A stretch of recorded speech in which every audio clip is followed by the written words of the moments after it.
Hello दोस्तों, welcome back to Sumit Lodhi blogs.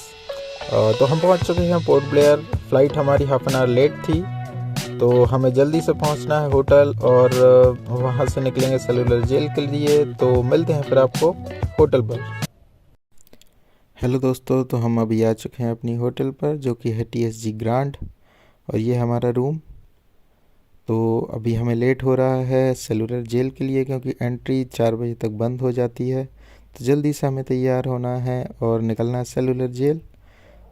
तो हमने गाड़ी बुक कर रखी है और निकलेंगे, जल्दी से जल्दी पहुंचेंगे सेलुलर जेल। तो चलिए फिर मिलते हैं सेलुलर जेल।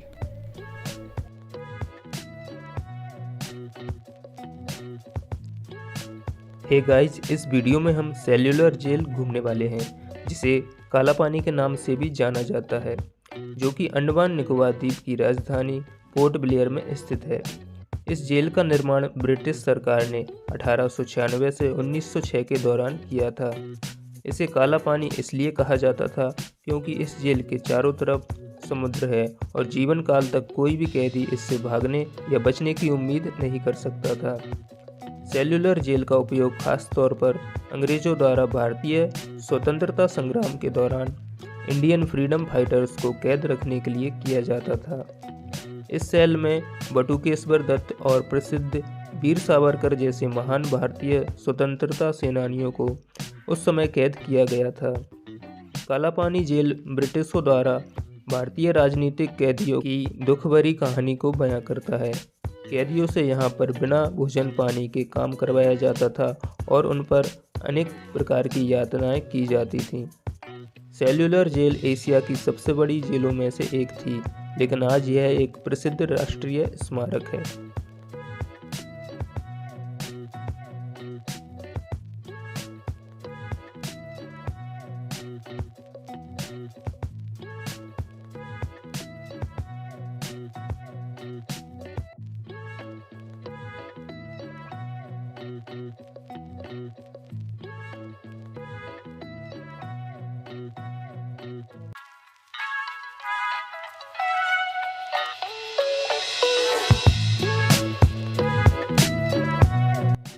इसी मॉडल की तरह सेल्यूलर जेल में 7 विंग्स हुआ करती थी, जो वर्तमान में अभी तीन विंग्स ही बाकी बची हुई है।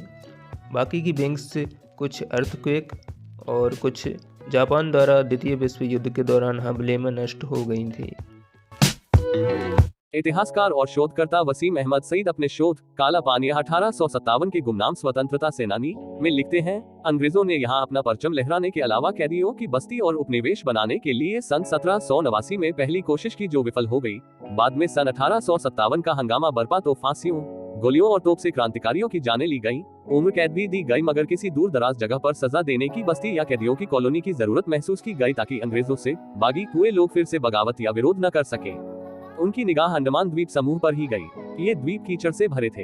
यहाँ मच्छर, खतरनाक सांप, बिच्छुओं और जोकों और अनगिनत प्रकार के जहरीले कीड़ों की भरमार थी। फौजी डॉक्टर और आगरा जेल के वार्डन JP वॉकर और जेलर डेविड बेरी की निगरानी में बागियों को लेकर पहला जत्था 10 मार्च सन 1858 को एक छोटे युद्धपोत में वहां पहुंचा। खरल के साथ ही संभावित तौर पर उसी जहाज में ले जाए गए होंगे। फिर कराची से और 733 कैदी लाए गए और फिर यह सिलसिला जारी रहा। सईद लिखते हैं, काला पानी एक ऐसा कैद खाना था जिसके दरो दीवार का भी वजूद न था। अगर चारदीवारी या चौहद्दी की बात कीजिए तो समुद्री किनारा था, और परिसर की बात कीजिए तो उफान मारता हुआ अदम्य समुद्र ही था। कैदी कैद होने के बावजूद आजाद थे, लेकिन फरार होने के सारे रास्ते बंद थे और हवाएं जहरीली थी। जब कैदियों का पहला जत्था वहां पहुंचा तो स्वागत के लिए सिर्फ पथरीली और बेजान जमीन, घने और गगनचुंबी पेड़ों वाले ऐसे जंगल थे जिनसे सूरज की किरणें छनकर भी धरती के गले नहीं लग सकती थी। खुला नीला आसमान, प्रतिकूल और विषैली जलवायु, गंभीर जल संकट और शत्रुतापूर्ण जनजातियां। दिल्ली के इस शोधकर्ता के अनुसार अंडमान द्वीप को भारत की आजादी की जंग की कुर्बानगाह करार दिया जाना चाहिए। फिरंगियों, उनके पदाधिकारी, कर्मचारी और अमले के दूसरे लोगों के लिए तो तंबू गाड़ दिए गए, लेकिन कैदियों को झुग्गी, झोपड़ियां और अस्तबल जैसी जगह भी बहुत बाद नसीब हो सकी। वहां न कोई फर्श था, न रहने के लिए बुनियादी जरूरतों का कोई सामान। झोपड़ियों का यह हाल था कि बारिश के दौरान अंदर और बाहर एक जैसा हाल होता था। सारा दिन सश्रम कारावास के कारण अथाह और अकल्पनीय मेहनत करना, अत्याचार और हिंसा का शिकार रहना और फिर बेहद घटिया खाने पर संतोष करके लगातार मौत के लिए जिंदा रहना ही कैदियों की किस्मत थी। लिहाजा हर कैदी मौत की दुआ करता था, क्योंकि मुसीबतों से छुटकारे का एकमात्र रास्ता मौत ही थी। मजहबी आलिम, गालिब के समकालीन और दोस्त अल्लामा फजल-ए-हक खैराबादी सन 1857 की आजादी की जंग के अगुआ थे। हर कोठरी पर छप्पर था जिसमें दुख और रोग भर थे। हवा बदबूदार और बीमारियों का खजाना थी। बीमारियां असीमित खुजली और दांत जैसा एक और चर्म रोग जिसमें बदन की खाल फटने और छिलने लगती है आम थी। बीमारी के इलाज, सेहत की देखभाल और घाव भरने का कोई उपाय न था। दुनिया की कोई मुसीबत यहाँ की दर्दनाक मुसीबतों की बराबरी नहीं कर सकती थी। जब कोई उनमें से मर जाता तो लाश ले जाने वाला उसकी टांग पकड़कर खींचता और बिना नहलाए उसके कपड़े उतारकर रेत के ढेर में दबा देता है। न उसकी कब्र खोदी जाती है, न नमाज ए जनाजा पढ़ी जाती है। घने जंगल में जंजीरों में जकड़े कैदियों को रास, ह्यूलाक और चैथमत द्वीप पर कठोर श्रम करने का आदेश दिया गया। निर्जन द्वीप के जंगलों की सफाई का मेहनत वाला काम खैराबादी और उनके साथियों को करना होता था। रात में उन बिना आबादी वाले इलाकों में भी जंजीरों में कैद करके रखा जाता था। खैराबादी कहते हैं, अपनी आंखों से दूसरे कैदियों को बीमार होते हुए भी बेड़ियां पहने और जंजीरों से खींचे जाते हुए देखता हूँ। एक कठोर और गंदा व्यक्ति कष्ट पर कष्ट पहुंचाता और भूखे प्यासे पर भी रहम नहीं खाता। सुबह और शाम इस तरह बसर होती है कि पूरा शरीर घावों से छलनी बन चुका है। आत्मा को घुला देने वाले दर्द और तकलीफ के साथ घाव बढ़ते रहते हैं। वह समय दूर नहीं जब ये फूसिया मुझे मौत के पास पहुंचा दे। 1896 में सेल्यूलर जेल का निर्माण आरंभ हुआ। बर्मा से ईंटें आई और तुर्रा यह देखिए कि निर्माण उन्हीं कैदियों को करना पड़ा जिन्हें खुद इसमें कैद होना था। 5 लाख से अधिक रुपयों के खर्च से सेल्यूलर जेल का निर्माण सन 1906 में पूरा हुआ। जेल के बीच में एक टावर से कैदियों पर सख्त पहरा रखा जाता, जिन्हें 13.5 फीट लंबे और 7 फीट चौड़े 700 कमरों में रखा गया था। जेल के कमरों में रोशनदान के लिए गुंजाइश रखी गई तो कुछ इस तरह की इससे हवा भी ना आ सके। पेशाब और शौच के लिए सुबह, दोपहर और शाम के समय तय किए गए। इस दौरान किसी को जरूरत महसूस हो तो सिपाहियों के डंडे खाने पड़ते थे।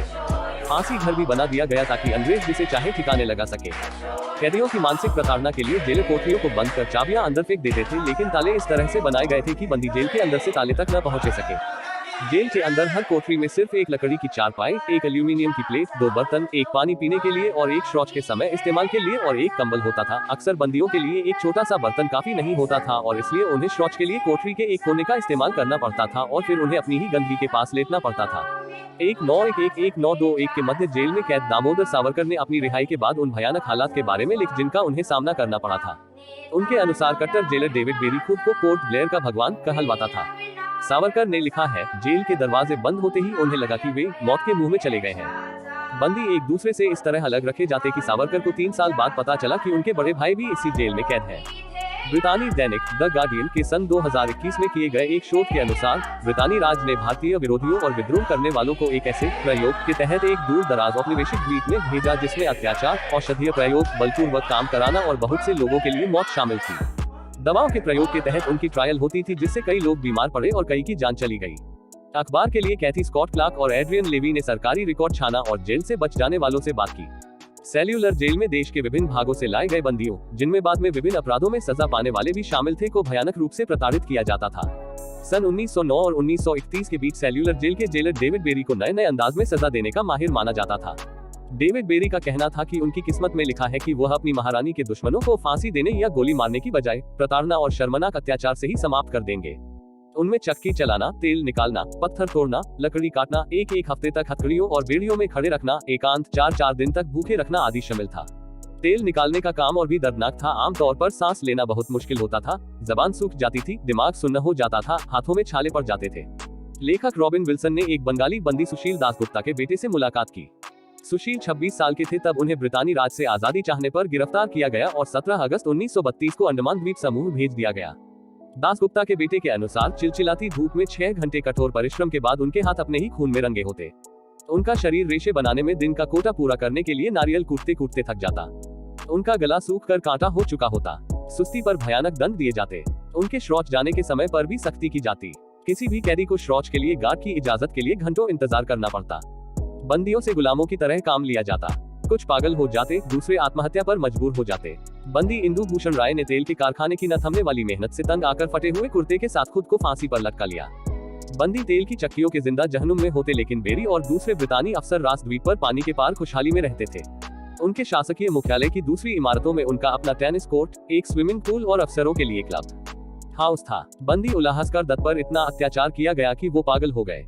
उन्हें द्वीप के एक इलाके में पागल खाने में 14 साल तक रखा गया। तब दत्त के पिता ने वायसराय ऑफ इंडिया को बार बार पत्र लिखकर उनसे पूछा कि उनके बेटे के साथ क्या हुआ, मगर कोई जवाब नहीं मिला। इसके बाद और 8 पत्रों के बाद आखिरकार उन्हें अंडमान के द्वीप के चीफ कमिश्नर का पत्र मिला, जिसमें लिखा था, मरीज का पागलपन मलेरिया के इन्फेक्शन की वजह से है।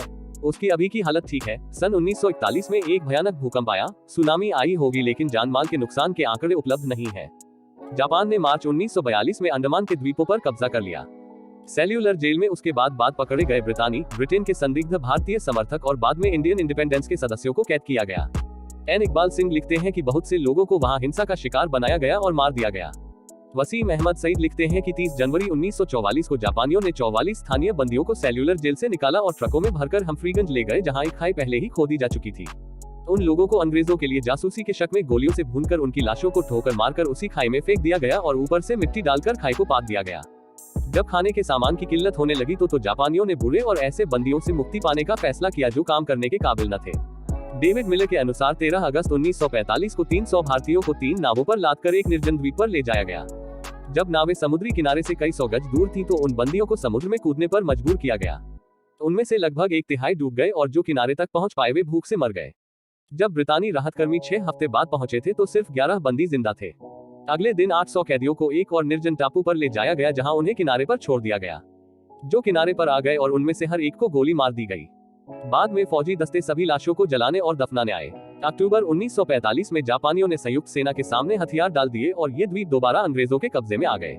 इस बार पीड़ितों में जापानी भी शामिल थे।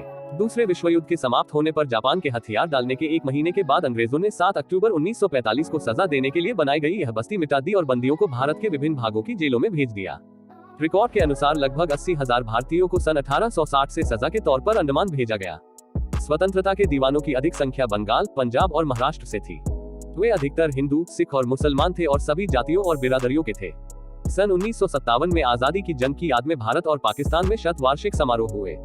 उस अवसर पर विद्रोही शायद साहिर लुधियानवी ने कहा था कि ब्रिटेन को आजादी की जंग में कत्ल-ए-आम पर माफी न सही लेकिन काले पानी के अत्याचारों पर उपमहाद्वीप के लोगों से जरूर माफी मांगनी चाहिए। काला पानी के काले सच, हमारे स्वतंत्रता संग्राम सेनानियों के त्याग और बलिदान और ब्रिटिश काल के काले अध्याय को सुनकर हमारे दिल में बेचैनी हुई और कहीं घूमने जाने का मन हमारा ना हुआ, तो हम चल दिए वापस अपने होटल की तरफ और रात भर वहीं आराम करने के बाद सुबह जल्दी, क्योंकि हमें फेरी पकड़नी थी, तो हम चल दिए सी पोर्ट, जहाँ पर हमें मिली ITT मैजेस्टिक जो कि प्री बुक्ड थी और वहाँ से हम चल दिए अपने नेक्स्ट डेस्टिनेशन जो कि था हैवलॉक आइलैंड्स, जिसे अभी जाना जाता है स्वराज द्वीप के नाम से। चलिए फिर मिलते हैं आपसे स्वराज द्वीप पर।